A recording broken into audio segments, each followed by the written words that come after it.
Hakim Ziyech revient de loin. Après le décès de son père, il a traversé une longue période remplie de galères. Ses addictions à la drogue et à l'alcool ont failli ruiner sa jeune carrière. Et quand son meilleur ami était dans le coma, il a pensé à tout arrêter. Mais finalement, Hakim Ziyech a décidé de se reprendre en main, de se battre et d'atteindre les sommets du football. Grâce à énormément de travail et avec l'aide de personnes incroyables, il a réussi à se reconstruire. Si vous pensez qu'il n'existe aucune solution à vos problèmes, inspirez-vous du parcours surréaliste de Hakim Ziyech. Tout commence le 19 mars 1993 à Dronten, aux Pays-Bas. C'est dans cette ville située entre Amsterdam et Zwolle qu'Hakim Ziyech voit le jour. Le petit garçon est le 9e et dernier enfant de la famille.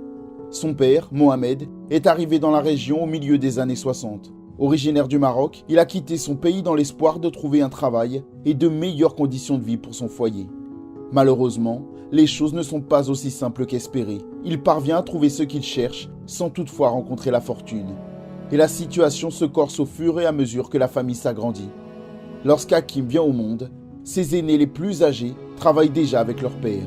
De son côté, le petit garçon ne se soucie pas vraiment des galères quotidiennes. Quand il découvre le football, c'est la seule et unique chose qui occupe ses pensées. Ses débuts, il les effectue dans la Cruyff Court qui se trouve sur l'esplanade en face de chez lui. Après l'école, il y retrouve ses amis et passe des heures à taper dans le ballon, ou du moins à le manipuler avec beaucoup de dextérité. Car en réalité, Hakim montre très rapidement de superbes qualités techniques. Une technique qu'il a intégré le Real Dronten où il a fait la rencontre de Aziz Doufikar. Ce premier club, c'est une révélation pour le petit garçon qui s'épanouit pleinement. Mais voilà, comme souvent, les bonnes choses ont malheureusement une fin. Le 23 décembre 2003, la trajectoire du jeune Hakim prend une direction tragique. Depuis des mois, son père luttait avec hargne contre une grave maladie. Ce jour-là, il s'inclinait dans ce très long et pénible combat. Sa disparition marque un tournant inattendu dans la vie du cadet du clan Ziyech. Hakim noie sa peine dans des choses bien moins reluisantes que le football. Alors adolescent, il sombre dans tout ce qu'il y a de plus malsain. L'alcool, la drogue et la délinquance. Concrètement, le jeune homme n'a plus rien pour réussir. Du moins, il n'a plus envie. C'est de cette manière qu'il suit les pas de ses grands frères avant lui qui n'ont pas réussi à percer dans le milieu. Malgré tout l'amour qui règne au sein de la famille, l'ado est dépassé par les événements. Toutefois, il reste un homme qui décide de l'accompagner dans sa descente aux enfers. Aziz Doufikar.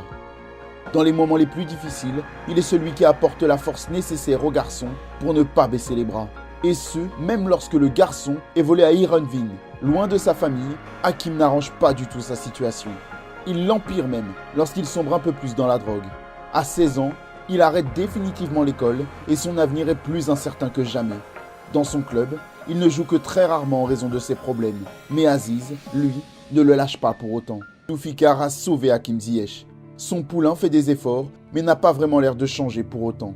En 2010, il est sur le point de signer son premier contrat professionnel, mais il est rattrapé par ses déboires. Hakim se retrouve devant la justice pour des faits de violence, incendie volontaire, outrage à agent.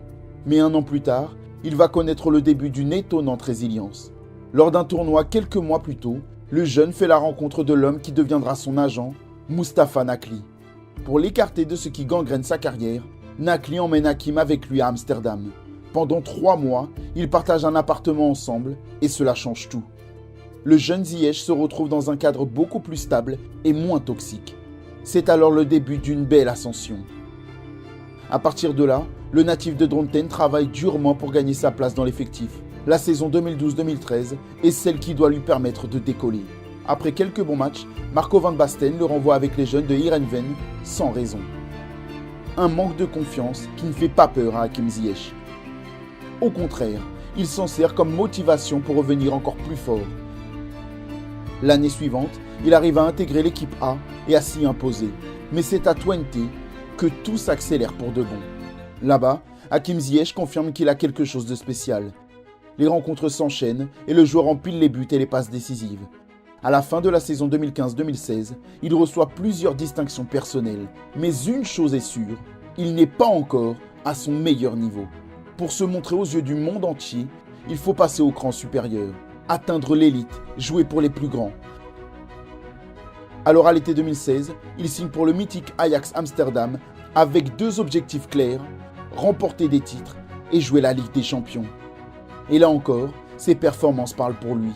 Hakim devient très vite l'un des meilleurs passeurs d'Eredivisie. L'international marocain semble être au sommet de son art, mais un événement marque un terrible coup d'arrêt. Ziyech prend conscience de la chance qu'il a. Pour faire honneur à Abdelhak, il décide de se battre et de jouer. Pendant des semaines, Ziyech n'était pas du tout au niveau, mais grâce à beaucoup de travail et de détermination, il est revenu au top. Et paradoxalement, il a réalisé une saison historique. Bien que les titres manquent à l'appel, il a relevé la tête pour avancer. Le meilleur joueur du championnat néerlandais est définitivement lancé. Les 2 années qui suivent sont remplies de succès. Champion des Pays-Bas, mais surtout demi-finaliste de la Ligue des Champions. Quand on lui propose de quitter le club, il refuse par loyauté. Le Bayern, Manchester United, l'argent est loin d'être sa priorité. Mais pour aller encore plus haut, il faut parfois prendre un nouvel envol. Alors en 2020, il s'engage avec Chelsea pour 40 millions d'euros. À Londres, il a surpassé son rêve qui était de jouer en Coupe d'Europe. Oui, surpassé, car il y a un monde entre jouer une Coupe d'Europe et la gagner, une galaxie d'écart. Une ascension extraordinaire pour le gamin de Dronten. Il y a 10 ans, personne n'aurait pu parier sur cela. Au fil des années, Hakim Ziyech a prouvé qu'il ne fallait jamais abandonner. Il a réussi à briller dans sa passion. Hakim a pris conscience qu'il avait un véritable don pour le football, mais que pour y arriver, il fallait travailler très dur. Quand l'un de ses meilleurs amis a frôlé la mort, il a pensé à tout abandonner. Mais courageusement, il s'est battu pour lui rendre l'hommage parfait. Et aujourd'hui, il fait partie des meilleurs dans son domaine.